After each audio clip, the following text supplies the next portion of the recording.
নদীতে পড়ে আছিস, জোয়ার ভাটা কেন হয় তাও জানিস না? আরে জোয়ার ভাটা হয় চাঁদের আকর্ষণে, চন্দ্রের আকর্ষণে জোয়ার হয়, ভাটা হয়। এইটুকু তোর জ্ঞান নাই? তোর জীবন চার আনা শেষ। কি বলবো, আমি মুখ্য সূক্ষ্ম মানুষ। আমার পর বলছে বল, পাশ থেকে সূর্য ওঠে পাশে বসে, কি করে হয় বল? সূর্য উদয় হয় পাশে পাশে বসে, তা তো জানি। সূর্যের দিকে ওঠে তাই জানি, আর এদিকে বসে তাই জানি। আরে সূর্য কি কেন ওঠে আর কেন বসে জানিস না? তোর জীবন আটানাই শেষ। আগে বললো চার আনা শেষ, এবার বলছে আটানাই শেষ। আরে সূর্য উদয় হয় না, অস্ত যায় না। সূর্য একই জায়গায় তার নাভি কেন্দ্রের উপরে ঘুরছে, পৃথিবীটা ঘোরে। আর যার ভাগে যখন আলো হয় সে তখন আলোটা পায়। সূর্য ঘুরছে না, সূর্য তার নাভি কেন্দ্রের উপরে আছে। আর এই গ্রহ নক্ষত্র সবাই তাকে কেন্দ্র করে ঘুরছে।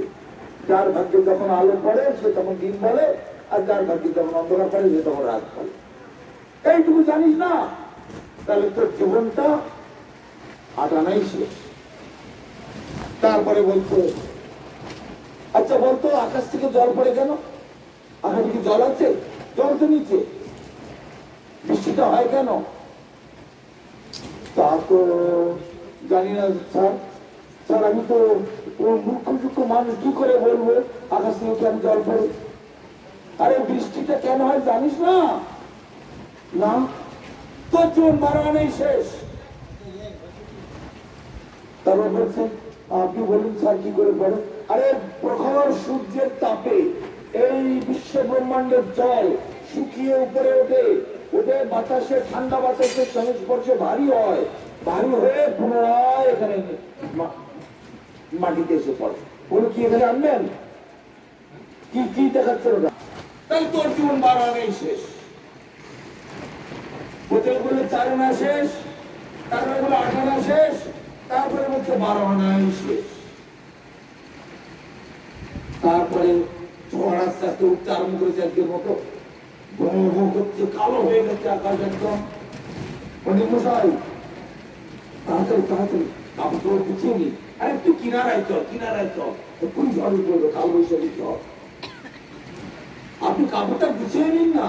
আর মাঝি তো লুঙ্গি মুখে তুলে গেরো দিয়ে খুব মানুষের মেরে নিয়েছেন, একেবারে মাল খরচা মেরে নিয়ে তারপরে ঠিক আছে আপনি আপনি কাপড় গুছিয়ে নিন।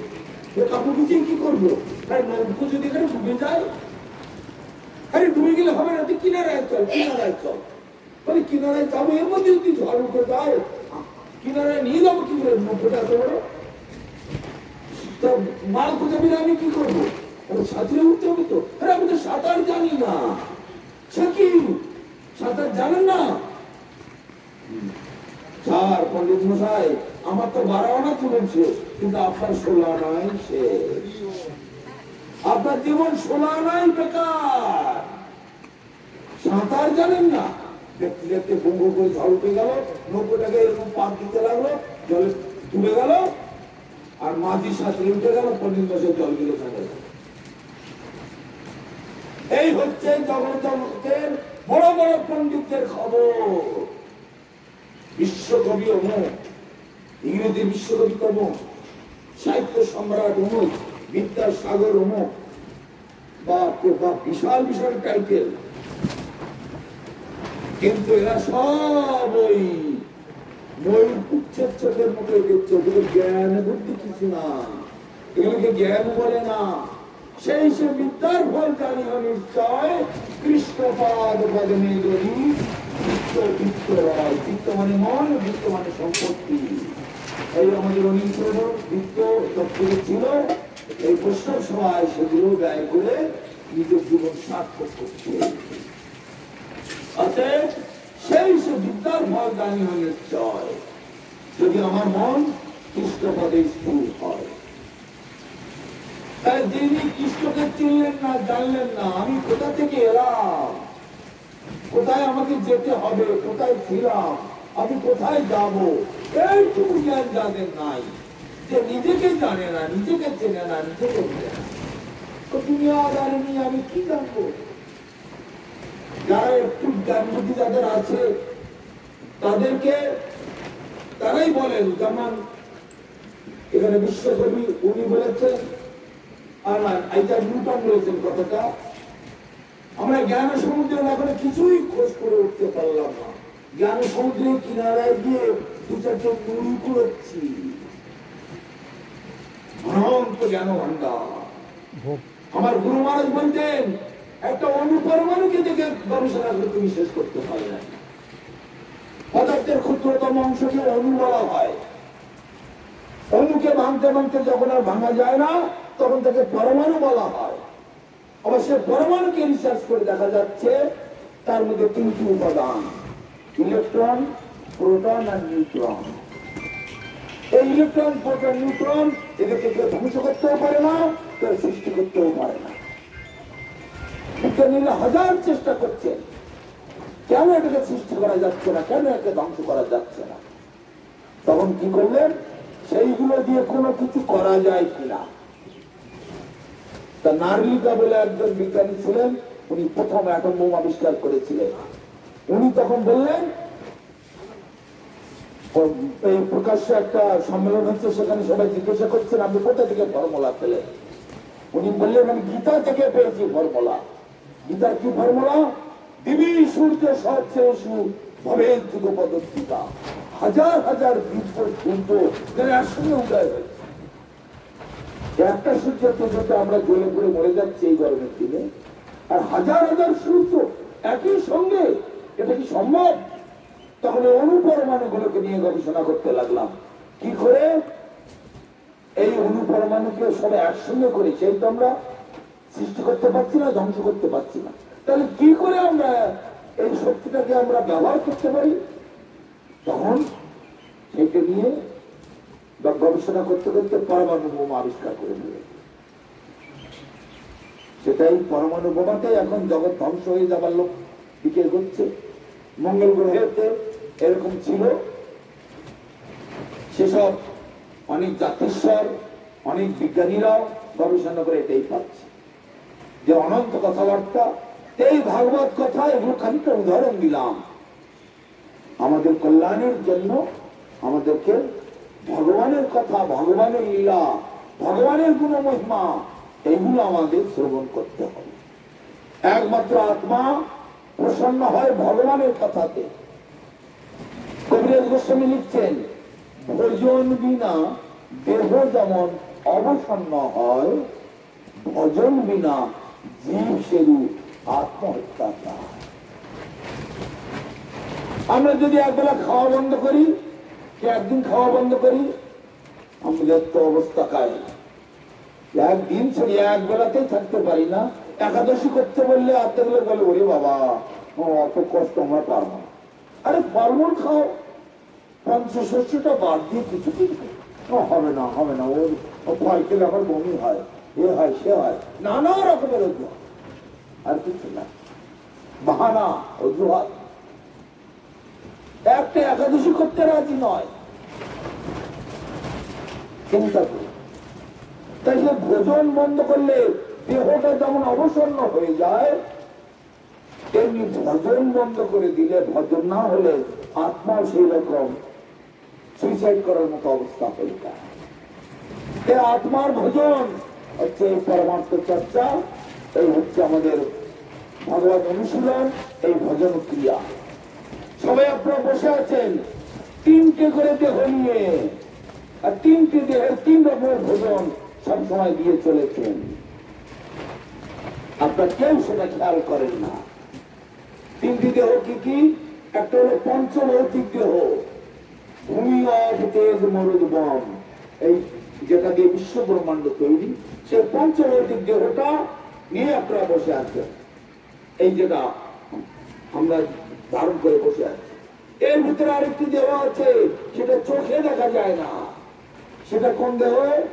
সেটা হলো সূক্ষ্ম দেহ, মন, বুদ্ধি, অহংকার। আর তার ভিতরে আর একটা দেহ আছে, সেটা হলো আত্মা। এই আত্মা সম্পর্কে কারো কোনো চেতনা নেই, কোনো চেষ্টা নেই। একবারে শিশুর মতো। একটা বড় মানুষকে বা শিক্ষিত মানুষকে যদি বলা হয় বিদ্যুৎটা কোথা থেকে আসছে তারা বলতে পারবে, কিন্তু কোনো শিশুকে বললে তারা বুঝতে পারবে না। বলা বিদ্যুৎটা কোথা থেকে আসে, ওদের কোনো জ্ঞান নেই। আলো আলো ধরতে সুইচ টিপলে আলো আসে, একটু বলি।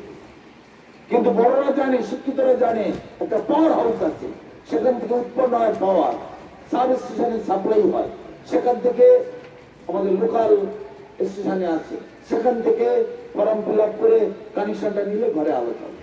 তার মানে মূলত পক্ষে আলোটা আসছে সেন্টার থেকে, হেডকোয়ার্টার থেকে, কোলাঘাট, তারপরে এদিকে ত্রিবেণী এদিকে আছে, সেই সব জায়গা থেকে।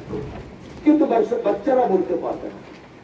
তদ্রূপ এই জগতের সাধারণ মানুষেরা জানে না আমাদের আসল স্বরূপটা কি, আমরা কোথা থেকে এসেছি, কোথায় আমাদের যেতে হবে, কি আমার অবস্থান, এইটুকুই জানলো না। তাহলে কিসের মঙ্গল গ্রহ আর চন্দ্র যাওয়া আর কিসের গবেষণা? যদি নিজেকে বাঁচাতে না পারলাম, ওই পণ্ডিত বসার মতো একেবারে ছোড়ানাই শেষ। তাই আমাদেরকে আসল জ্ঞানটা জানতে হবে। দুই রকমের জ্ঞান, একটা জড় জ্ঞান, একটা দিব্য জ্ঞান। সব সময় দুটো জিনিস, বারবার কথা আমি সব আসলে বলে থাকি। একটা জড় জগৎ, একটা দিব্য জগৎ, একটা মায়ার জগৎ, একটা ভগবানের জগৎ, একটা প্রাকৃত জগৎ, একটা অপ্রাকৃত জগৎ। কিন্তু সেই অপ্রাকৃত জগতের অংশ আমরাও, মানে আমার আত্মা, আমাদের কোনো চেতনা নেই সে বিষয়ে। কোটি কোটি বার জন্মাচ্ছে আর মরছি, মরছি আর জন্মাচ্ছে। এই জগতে কত আইনস্টাইন এলো, কত নিউটন এলো, কত বিশ্বকবিরা এলো আর গেল, গেল আর এলো। বিদ্যাপতি বলছেন, তুহে জনমি পুনঃ তুহে সমাহত সাগর লহরী সমানা। হে প্রভু, তোমার মধ্যেই জন্মাচ্ছি, তোমার মধ্যেই মরছি বারবার, সমুদ্রের ঢেউয়ের মতো। যারা দীঘা, পুরী সব জায়গায় গেছেন, ঢেউ গুনে দেখেছেন কতগুলো ঢেউ হয়? অগণিত ঢেউ, কখনো কেউ গুনে শেষ করতে পারে না। এই জগৎটাও সেই রকম, এই ভব সমুদ্রে নিরন্তর কত ঢেউ হচ্ছে, কত ঢেউ ডুবে যাচ্ছে, কত আয়লা, সুনামি, ভূমিকম্প, সুপার সাইক্লোন, কত এলো আর গেল, কত বড় বড় মহাজনেরা, মুনি ঋষিরা এলো আর গেল। এখন আকাশ গবেষণায় এরা সব বড় বড় বাহাদুরি দেখাচ্ছে। এসব গবেষণা এখান থেকে 1200 বছর আগে আর্যভট্ট, বিক্রমাদিত্যের সময় ছিলেন, আর্যভট্ট আদি ওরা সব করে দিয়ে গেছে।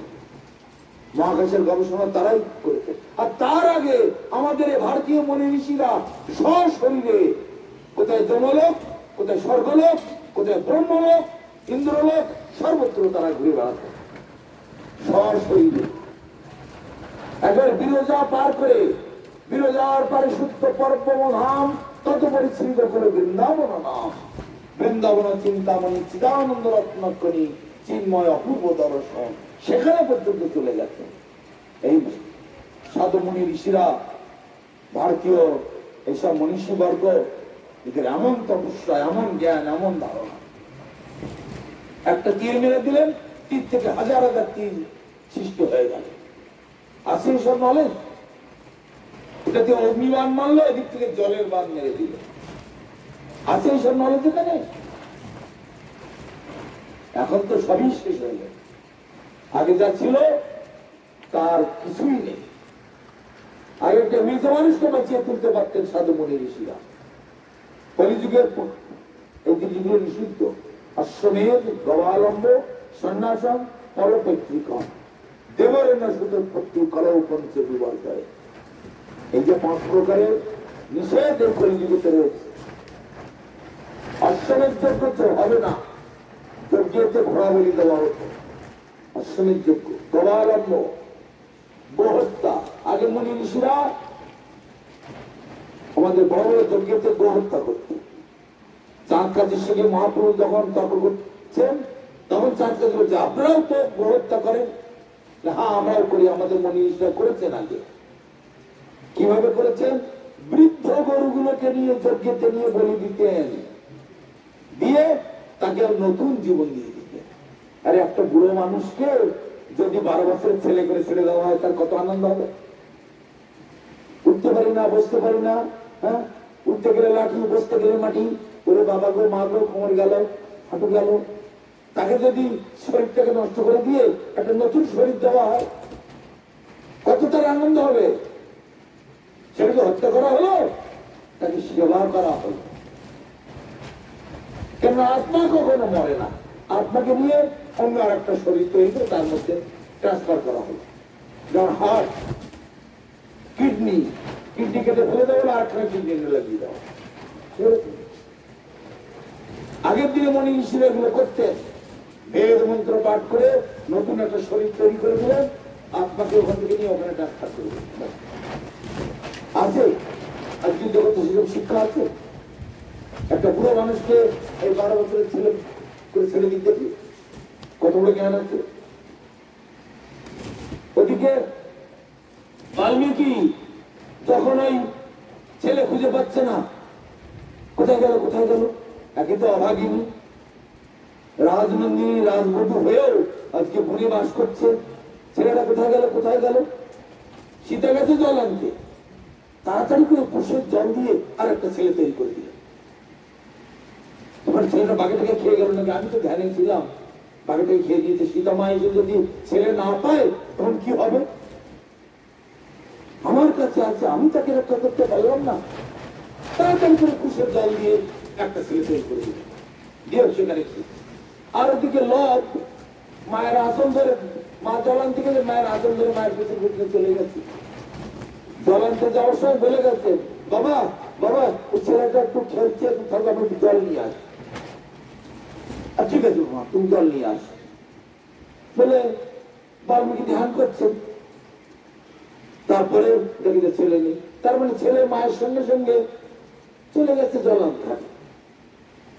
সীতা আর বাবাকে বলে দেয়নি যে আমার কাছে ছেলে যাচ্ছে, জল নিয়ে আসলে তবে দেখা হবে। এসে যখন গেল তখন তার তড়ি ঘড়ি সীতা আসার আগেই ছোট্ট একটা ছেলে তৈরি করে দিল। দিয়ে কিভাবে তৈরি করলে, মন তো ভগবান নাই, অধপতিত আত্মা চারিদিকে সব ঘুরে বেড়াচ্ছে, কোটি কোটি আত্মা সূক্ষ্ম দেহকে কীট পতঙ্গ হয়ে, তারপরে বিভিন্ন রকমের এই ভূর্ভুবস্ব, ভূলোক ভূগোলক স্বর্গলোক। এই ভূলোকেতে জড় জগতের বাস, জড় জীবজন্তুর বাস, ভূগোলকেতে জড় আদা জড় আদা শূন্য সূক্ষ্ম, আদা জড় আদা সূক্ষ্ম এই জীবজন্তুর বাস। আর স্বর্গেতে সব সূক্ষ্ম শরীর নিয়ে বাস করছে। তিনটে লেভেলের তিন রকমের মানুষ জীব বাস করছে। তার সূক্ষ্ম জীব একটা নিয়ে ছবি ছবি একটা দেহ বানিয়ে দিল। সীতায় সীতাকে ছেলে তো এখানে খেলছে, তাহলে আমার সঙ্গে কে গেল, পেছন থেকে দেখে আতঙ্ক ধরে দাঁড়িয়ে আছে। তাহলে সীতার মধ্যে বাবা এই ছেলেটা কার, বাল্মীকি হতভম্ব হয়ে গেল। ছেলে তোমার সঙ্গে জল আনতে গেছিল, হ্যাঁ আমি জল আনতে গেছিলাম, আতঙ্ক ধরে করতে গেল আমার সঙ্গে। তো লব তাই এটাও তোমার ছিল। তো লব আর খুশ হয়ে গেল। আচ্ছা আজকে বিজ্ঞানীরা বলে অর্থাৎ এদের অহংকার দম্ভ কেবলমাত্র অজ্ঞতা মূর্খতার পরিচয়। ফলবতী বৃক্ষ নত হয়, নত হয় গুণীজন, নত হয় না শুষ্ক কাষ্ঠ আর যত মূর্খ জনগণ।